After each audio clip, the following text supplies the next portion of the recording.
আর্মির সাবেক সেনা কর্মকর্তা যাদের গুম খুনের জন্য বিচার শুরু হয়েছে, তাদেরকে বহন করার জন্য যখন এসি ভ্যান সৃষ্টি করা হয়, তখন আমরা স্পষ্ট ভাষায় বলতে চাই, গুম খুনের জন্য যদি ফ্যাসিস্ট শেখ হাসিনা দায়ী থাকে, যদি ছাত্রলীগ যুবলীগ দায়ী থাকে, এই সাবেক সেনা সদস্যরাও ছিলেন, তারা কেন এই এসি গাড়িতে করে যাতায়াত করেন?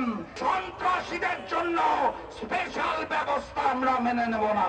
আমি দুঃখের সাথে দেখতে পাই, বাংলাদেশের দেশপ্রেমিক সেনাবাহিনী, বাংলাদেশের পুলিশ বাহিনী, বাংলাদেশের আনসার বাহিনী সহ নিরাপত্তা রক্ষায় যারা ছিলেন, তাদেরকে প্রতিষ্ঠানগুলোকে এক এক করে ধ্বংস করেছিলেন শেখ হাসিনা ওই ভারতের নির্দেশনায়। উদ্দেশ্য ছিল সহজ, বাংলাদেশকে তারা ভারতের করদ রাজ্য বানাতে চেয়েছিল।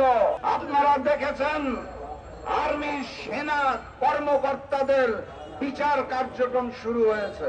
আমার ডান পাশে এবং বিপরীতে আমি পোশাকধারী অনেক পুলিশ সদস্যদের দেখতে পাচ্ছি। আমি তাদের ধন্যবাদ জানাই যে তারা হাসিনা মুক্ত বাংলাদেশে এখন নতুন করে দায়িত্ব শুরু করেছে। কিন্তু এই প্রশাসন যখন বলে আইন সকলের জন্য সমান, তাহলে সেটা সকলের জন্য সমান হওয়া উচিত। আর্মির সাবেক সেনা কর্মকর্তা যাদের গুম খুনের জন্য বিচার শুরু হয়েছে, তাদেরকে বহন করার জন্য যখন এসি ভ্যান সৃষ্টি করা হয়, তাদের জেল যখন ক্যান্টনমেন্টের ভিতরে বিশেষ ব্যবস্থায় তৈরি করা হয়, তখন আমরা স্পষ্ট ভাষায় বলতে চাই, গুম খুনের জন্য যদি ফ্যাসিস্ট শেখ হাসিনা দায়ী থাকে, যদি আওয়ামী লীগ দায়ী থাকে, যদি জাতীয় পার্টির 14 দল দায়ী থাকে, যদি ছাত্রলীগ যুবলীগ দায়ী থাকে, তাহলে প্রশাসনের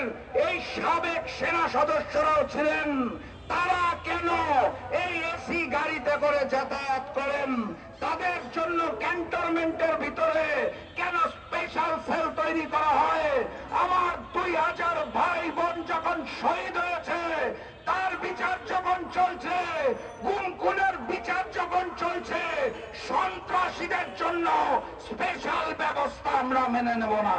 যখন একজন মানুষ গুম করে, যখন একজন মানুষ খুন করে, তার পরিচয় সে সাবেক সেনা কর্মকর্তা নয়, তার পরিচয় সাবেক পুলিশ অফিসার নয়, তার পরিচয় সে রাজনীতিবিদ নয়, তার একমাত্র পরিচয় সে সন্ত্রাসী, সে খুনি, এবং তাকেও সবার মতো করে ট্রিট করতে হবে।